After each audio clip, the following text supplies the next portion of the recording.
Welcome to Talkin Tires, the podcast that delves deep into the world of tires. Join us as we explore everything from the science behind the manufacturing to the latest innovations in tire recycling. Our aim is to provide you with a comprehensive understanding of tires, including how they work, how to maintain them, and how to dispose of them responsibly. Whether you're a seasoned mechanic, curious car enthusiast, or an avid recycler, Talkin Tires is the perfect podcast for anyone who wants to learn about the essential component of the modern vehicle and heavy equipment. So buckle up and join us for an informative and engaging journey into the world of tires. All right, welcome to another episode of Talkin Tires. I'm your host, Craig Hunter, president of Tire Reclaim. I'm here with Rick Goodwin of Driven Hearts, and we're going to learn a little bit more about what they're doing here at the Tire Recycling Conference. So we're recording this podcast live at the Tire Recycling, the 10th annual Tire Recycling Conference for the TRF, Tire Recycling Foundation. Heard some great speakers already, and we're going to hear from Rick and AC tonight, and we'll have a podcast with AC as well on the end of this current podcast. So we're excited to have you guys. Thanks for being on. Thanks for having us. Yeah.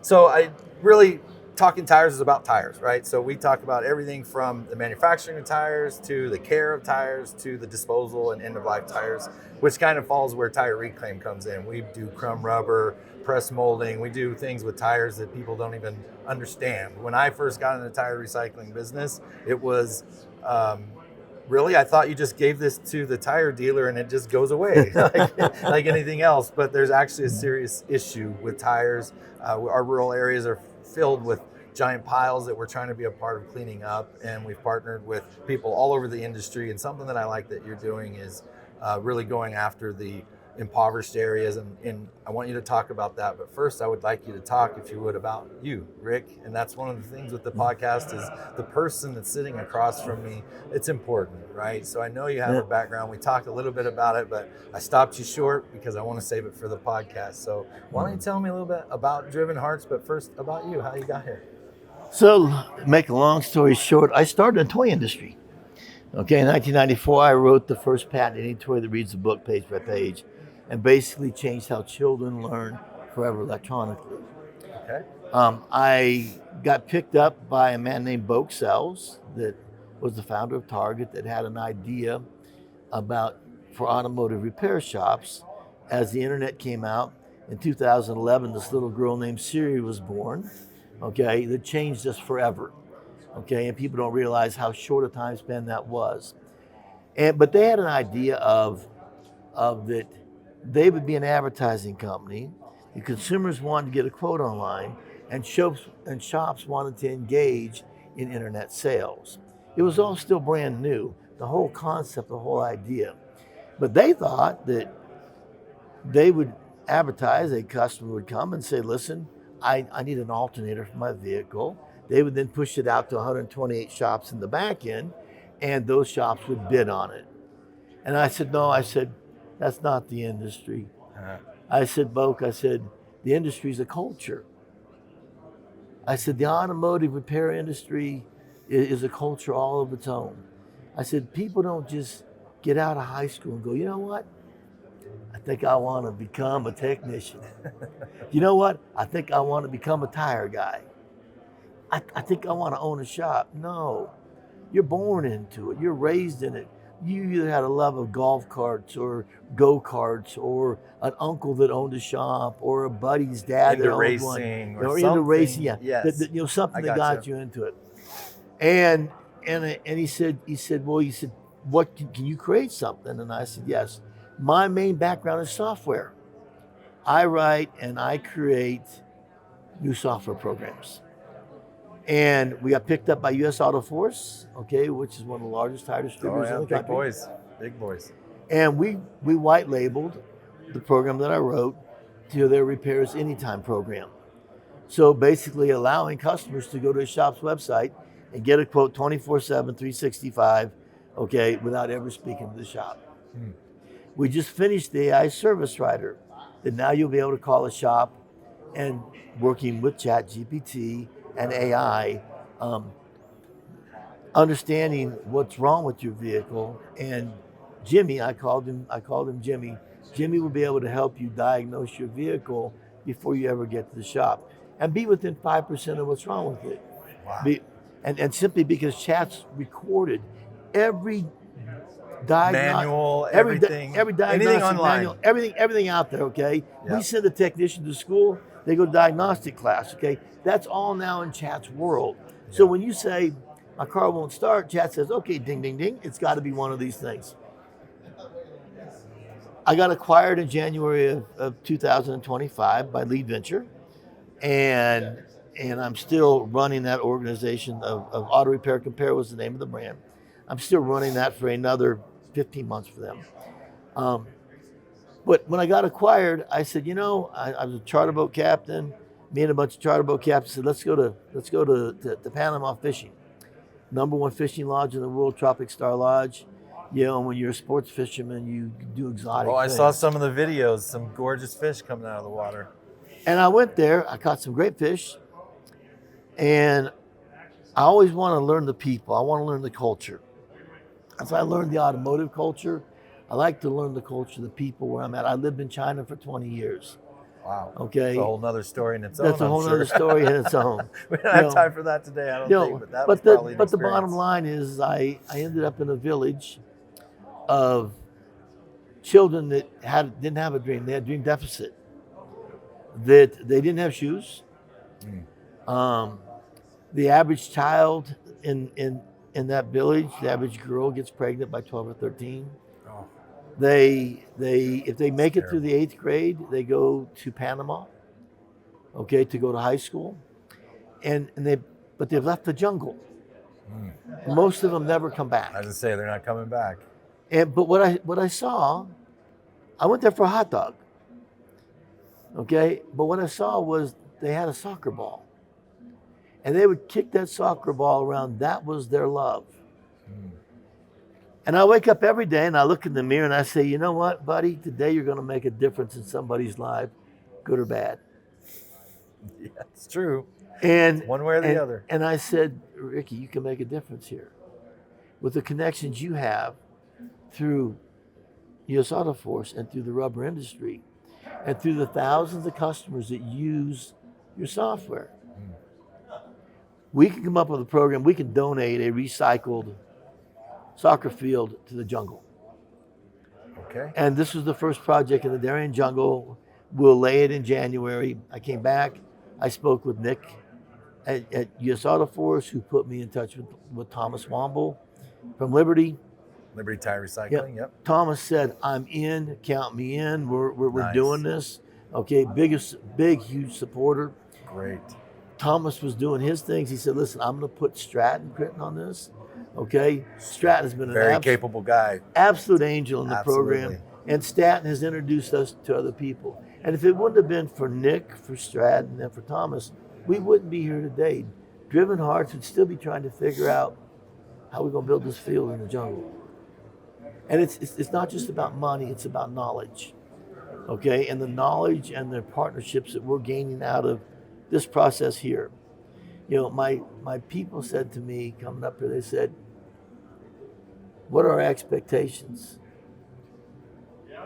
And I said, whenever you go to something new, your expectation should be two things: hello and a cold beer. That's good advice. Because if you can't cover hello and then having a cold root beer or a cold beer, there's no relationship in between. This doesn't fit everybody, what we're doing. But our program is designed to help underprivileged kids through the power of recycled rubber. That most kids in underprivileged areas play on dirt, broken ground. They don't have the luxury of playing on a full playground or a track to go run on. In Fort Myers, Florida, okay, where we're building a 400-meter track, there's not one around them. The track team for the school, they throw the javelin on the bus ramp, okay? So I think I'm picking up the vision here a little bit. So it's a safe place for them to go and be active and be part of a sports community, if you will. When you think of a child living in darkness that wakes up in the morning the same way they went to bed the night before. And nothing changes during the day. And it's because they don't have the opportunity. We're creating that opportunity that, again, you take a child out of darkness, you give them a little light, they will shine. And it's also working with their families. These are families, if you're making less than $40,000 a year, you're in debt or prison. That's tough. It's a tough life. And our philosophy is don't just start and provide a play field. Work a program-driven hearts all the way up the ladder. And when you get to the parents didn't want to be in debt or prison. They got there because somebody lost a job, somebody lost a house. And even if the second parent went to work, but they had 2 small children, the money that second parent would make now goes to daycare. It's almost a trade-off. As a trade-off. Yeah. And so we have said that part of our funding that we raise, goes to playgrounds and play fields. The other part of it goes to how do we build that family unit? How do we help rebuild it? How do we allow them to get out of debt or prison? We're going to offer for any family making less than $40,000 a year free daycare until the child is 5 and goes to kindergarten, so that the parent that didn't have that opportunity, that feels imprisoned, can go out and get a job. We're also offering scholarships, to those parents if they want to go back to school. We'll give free daycare for that. Wow, life-changing, Rick. That's amazing. It's not a handout, it's a hand up. I love that. I love that term. And we're working with the Boys and Girls Club, Big Brothers and Big Sisters, local churches. We're bringing the community in because when you have an area like this, the local government normally draws a box around it and forgets about it. It's too tough. Yeah. Because once you get into debt or prison, other things happen, depression kicks in, alcoholism kicks in, drugs kicks in, divorce kicks in. You can just take it all the way and extrapolate it, Yeah. We just believe that if we start with the child as the root and take them out of darkness, and every 3 weeks they'll go somewhere to a bowling alley or a movie theater or a miniature golf course, someplace fun with their mentor in Big Brother, Big Sister. And they bring their parents with them. Maybe they bring one to start with, then the other parent, and you show those parents some light. You take them out of darkness, that this is just a moment in time. Yes. In your life. And we're doing this all through the power of play of recycled rubber. I heard you present very recently, and you said something along the lines of telling someone in that situation that it's not permanent, that this is just a moment in time. And I think I heard you get choked up a little bit when you said that. I did, because I grew up as a poor kid. Gotcha. And I remember talking to my dad, about, the moon, and it wouldn't be cool to go there one day. And then we did. And so I dreamed about that. I'm 67 years old. When I was a kid, before we went to the moon, we heard in school about cows jumping over the moon. That was the story, that there was always a cow that jumped over the moon. Right. And the moon was made of cheese. Right. Now you see a man walking on it. Yeah, but I had a dream, and that dream came true. And as I told the kids in Panama, let this field be your dream. Have a dream. Take children out of dream deficit. Give them something to look forward to. I said, get up every morning. Go out and practice on that field that we're going to give you. Go to school and learn every day. Get out of school and go practice on that field. By the time you get to the 8th grade, the high schools in Panama will be coming here and they'll be recruiting you. And it will give you a step up. But let this field be your dream. And so there we're making that change. As we get into Fort Myers and the different chapters, we intend to offer chapters of Driven Hearts nationwide. Fantastic. We'll never own them. We will donate all the abilities. We'll donate funding. We'll donate. Yeah, I selfishly started thinking about Idaho. I had to. It's where I live and where I love and raise my family. And I know that we have a huge rural, impoverished community across our whole state that could really benefit from something like that. So, I think that's a great move. I really do. And we would love to have you as a partner, okay? And it takes guys like you that have a belief in the mission Yeah. to make a difference. All we can do is lay out the mission, okay? This is what we think works. This is different fundraisers. I mean, when people say, where's the money come from?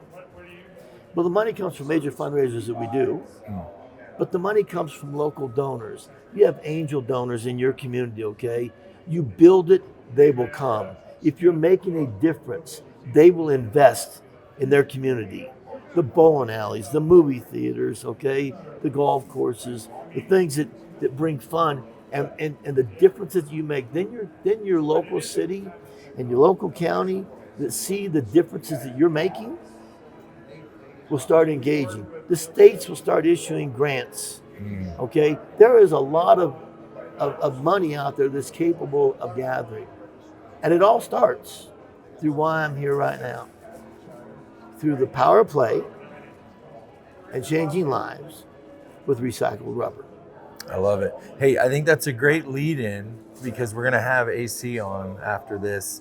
And can you talk a little bit about why you chose AC and where that came about? So this whole program, okay, all the sponsors, I believe this is a mission from God, and I've just been gifted with people, okay, that people just join.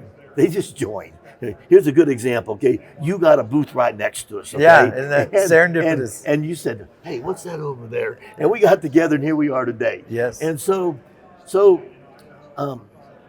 one of my best friends, okay, is the vice president of casino marketing for the MGM Group. Okay. I'm a Kansas City Chiefs fan. I live in Florida, so don't hate me, Floridans, but I'm a Kansas City Chiefs fan. And it was the last game of the year last year, and my buddy KT says, hey, he goes, would you like to go to the MGM suite, and see the game? And I got some friends that I'm sending as well. Would you like to join them? And I said, sure. Well, they just happen to be three really beautiful women, okay? And we're in the MGM suite, and the next thing I know, AC and four other Oakland Raiders, ex-Oakland Raiders, come in just saying, hey, how are you? Taking pictures, and and so AC and I took a side beat together, and we just kind of talked about his charity and our charity and what we were doing and what the vision was. Very personable man. Yeah.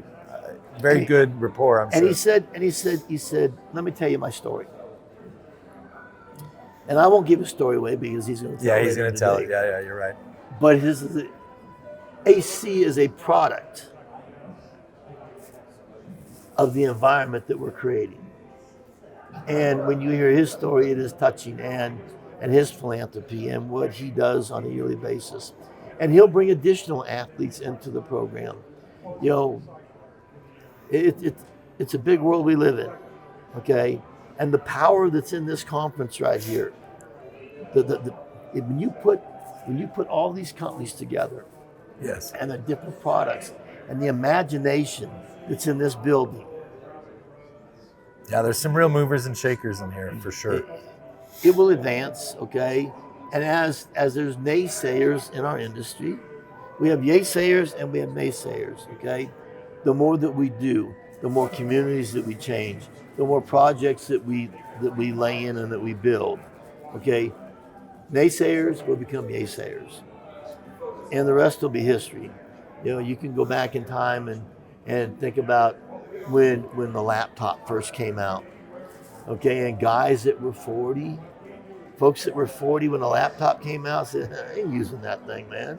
Right. I got this book, But the naysayers became naysayers because in time they saw the value and the difference. Right. And so, love working with you guys. I love everything that this conference is doing. Yes. And I look forward to creating different ways of using recycled rubber within the organizations, building organizations through different states, and would offer you the opportunity in Idaho, okay, as we get together, let's put a Driven Hearts organization in Idaho. You find a group that we work with. Okay, you find somebody that will lead it. Okay, Yeah. we bring it in, we set it up, and then it's about building playgrounds. That's exciting. I really look forward to having those conversations. And we'll go ahead and turn it over now. We're going to have AC on. So, Rick Goodwin, I want to thank you for coming on. I want to thank you for the work you're putting in. Like I said earlier, it's all about the kids for me. I think of the kids with, clean shoes and backpack headed to school from the jobs we create. And you're taking that even one step further. Some of the kids that aren't even impacted by the employees, they're impacted by just a community. You're trying to take care of an entire community's kids. And I'm really commend you on that. Keep in mind, that soccer field that we're putting in the Darien jungle, there's 75,000 people that live in the jungle that will go to that field to play.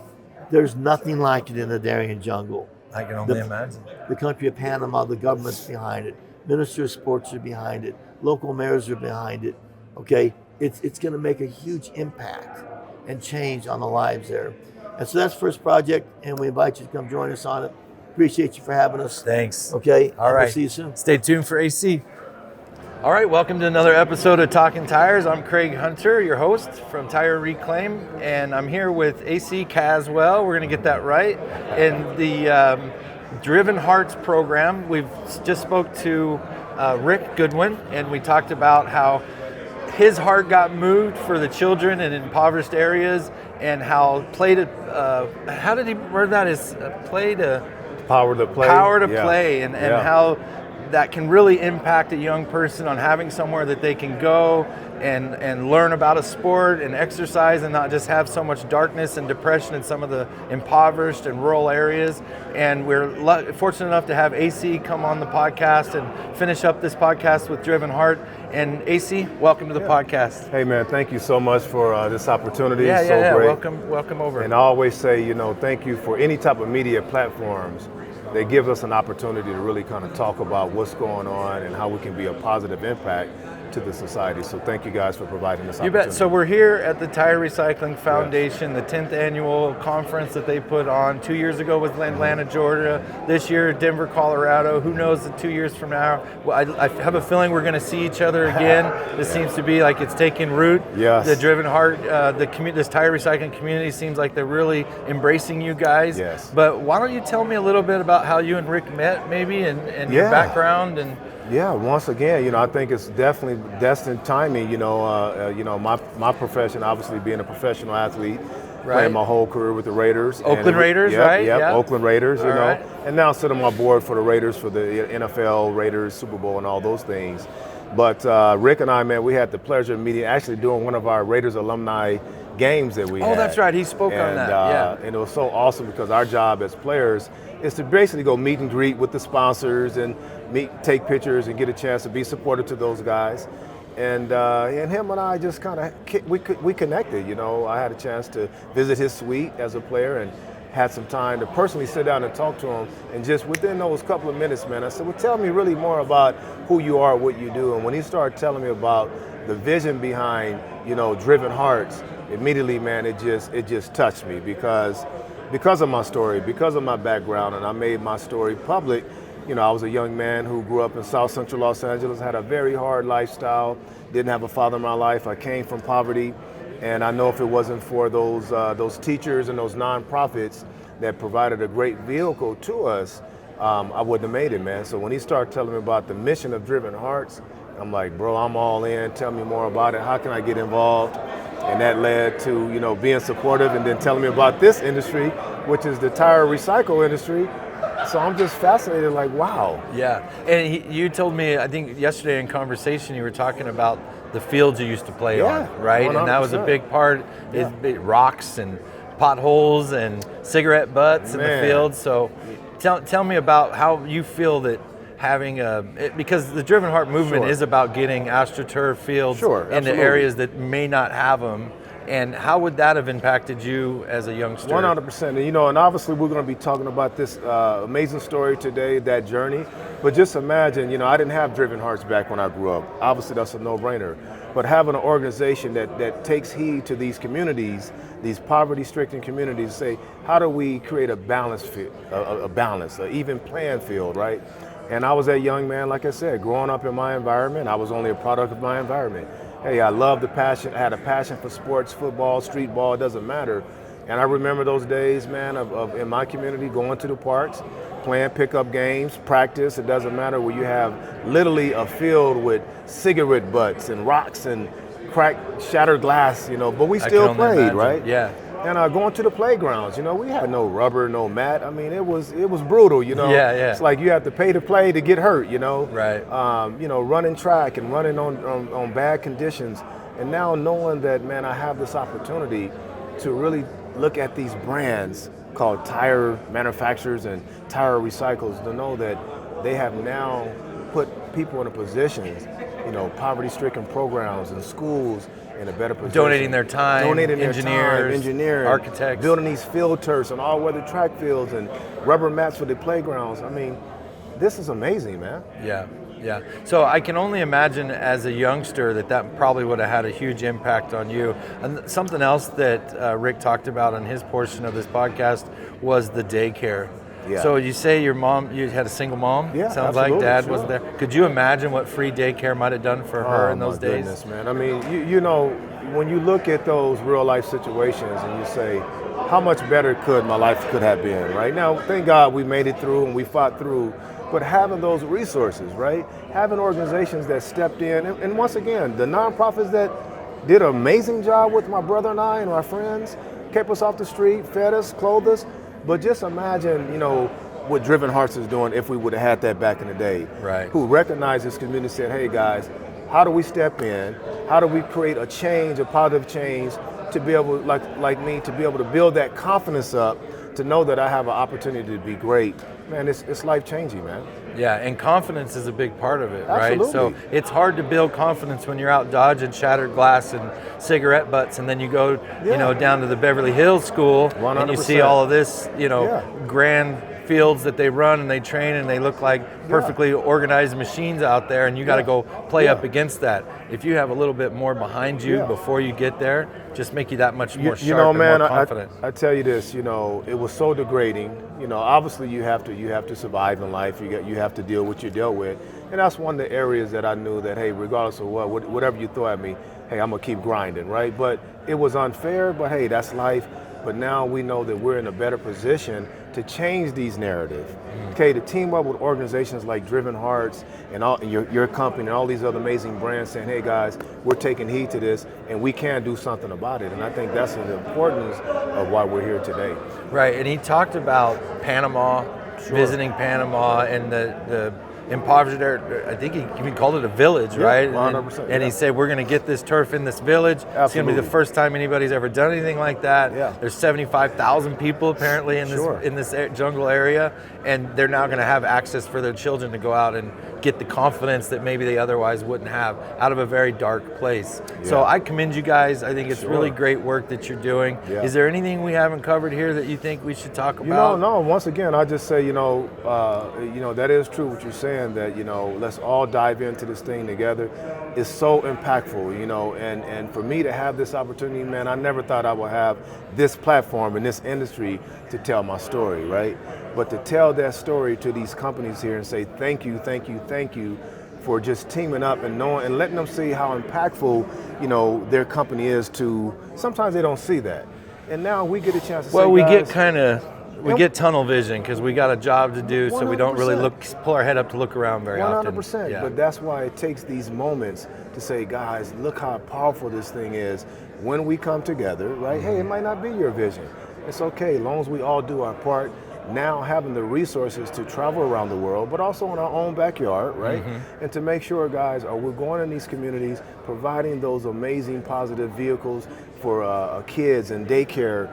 Because like you said, if my mom would have had daycare, wow, hey, maybe she could have unfortunately got a second job or did Yeah, something. well, you never know. But you never know. But you know what? To see this opportunity, that's what I'm excited about for the future. Well, that's great. Well, I appreciate you coming on. Sure. Congratulations on an NFL career. A lot of success, and I wish you the best of luck and the best success with Driven Hearts. Yeah. I know you and Rick are going to do great things. Yeah. So Yeah. congratulations on all that, and we'll see you at the next conference. Thank you, brother. All right. Pleasure.